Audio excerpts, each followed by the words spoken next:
নমস্কার এভরিওয়ান, সবাইকে ওয়েলকাম করছি নতুন একটি রেসিপি দেখার জন্য। আশা করি আপনারা সবাই ভালো আছেন এবং সুস্থ আছেন।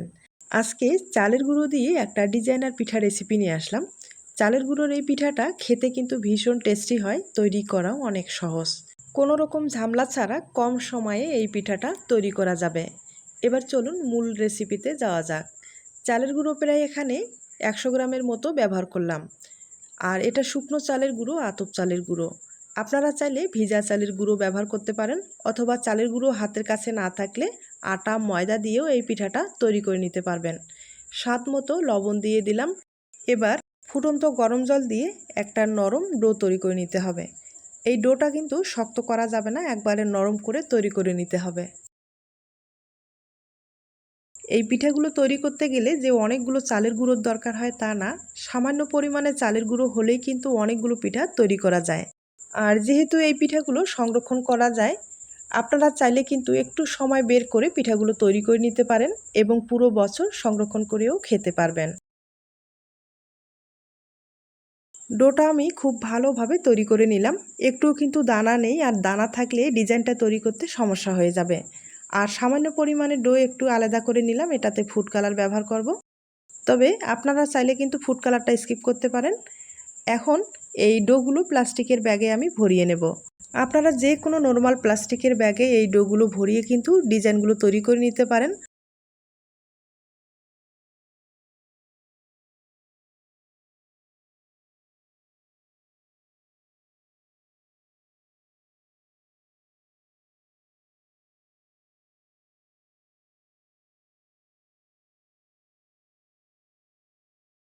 এবার আমি পিঠার ডিজাইনটা তৈরি করে আপনাদের দেখিয়ে দিচ্ছি। তার জন্য প্লাস্টিক ব্যবহার করব।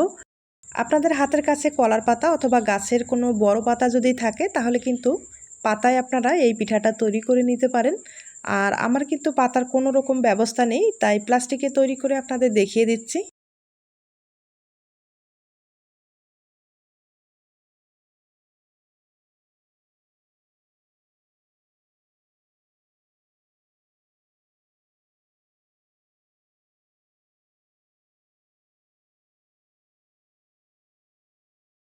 এই পিঠাটা একবারে কিন্তু সাধারণ একটা ডিজাইন, তবে দেখতে অসাধারণ। আপনাদের যদি পছন্দ হয়ে থাকে তাহলে কিন্তু বাড়িতে ট্রাই করে দেখতে পারেন। আর মাঝখানে একটু ফুড কালার দিয়ে দিলাম, তাহলে পিঠাটা দেখতে কিন্তু ভালো লাগবে।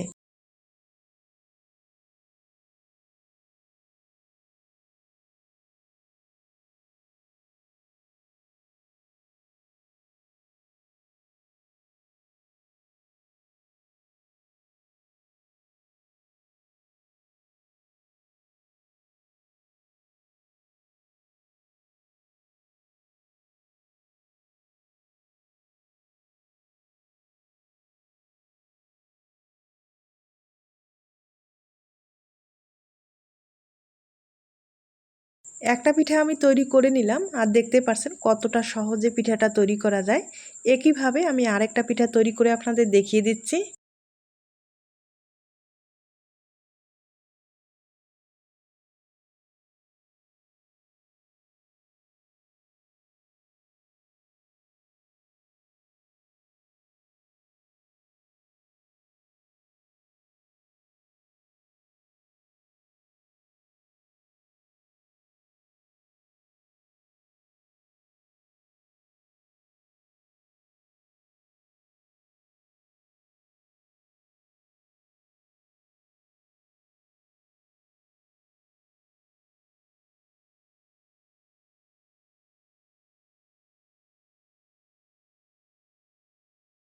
আমি আপনাদের দুইটা পিঠা তৈরি করে দেখিয়ে দিলাম, আর দেখতেই পারলেন এই পিঠাগুলো তৈরি করতে কোনো রকম ঝামেলা নেই।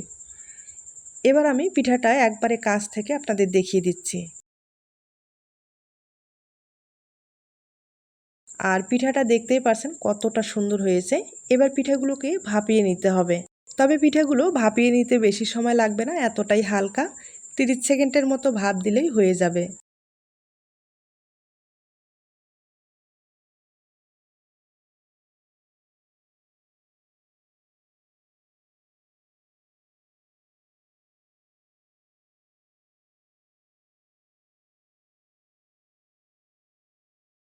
একটা পিঠা আমি ভাপিয়ে নিলাম।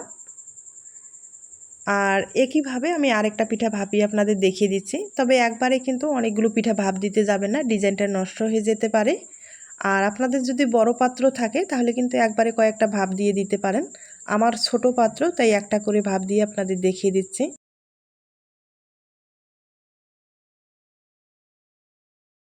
আমি একইভাবে কয়েকটা পিঠা ভাপিয়ে নিলাম, আপনাদের আমি সবগুলো একবার দেখিয়ে দিচ্ছি।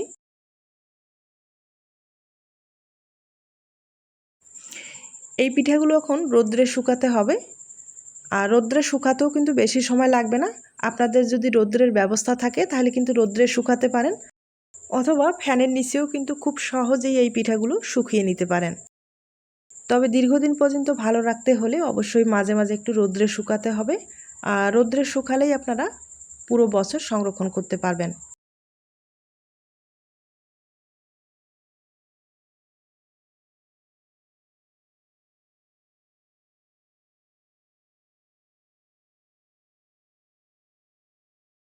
এবার আমি পিঠাগুলো রোদ্রে শুকার পরে আপনাদের আমি দেখিয়ে দিচ্ছি। পিঠাগুলো আমি রোদ্রে শুকিয়ে নিলাম, আর শুকাতে কিন্তু বেশি সময় লাগে না, 3-4 ঘন্টার মতো রোদ হলেই খুব সহজেই পিঠাগুলো শুকিয়ে যায়। আর দেখতে পাচ্ছেন কতটা মুচমুচে করে শুকিয়ে নিলাম, আর এভাবে কিন্তু আপনারা সংরক্ষণ করতে পারবেন। এবার কয়েকটা পিঠা আমি তেলে ভেজে দেখিয়ে দিচ্ছি।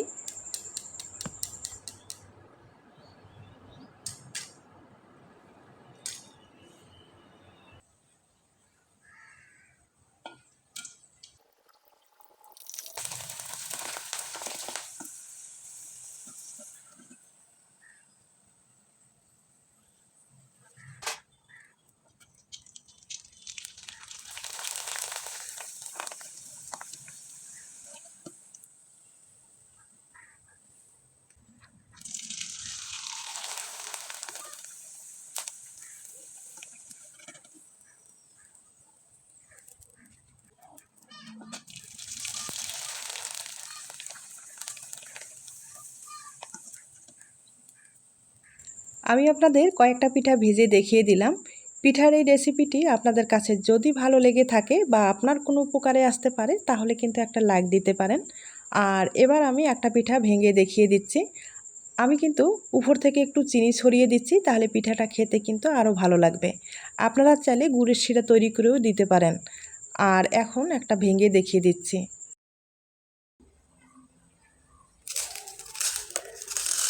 দেখতেই পেলেন পিঠাটা কতটা মুচমুচে হয়েছে। তাহলে আজ এ পর্যন্ত, নতুন কোনো রেসিপির সাথে আবার দেখা হবে। আর নতুন রেসিপির জন্য সবাইকে আমন্ত্রণ রইল। সবাই ভালো থাকবেন এবং সুস্থ থাকবেন।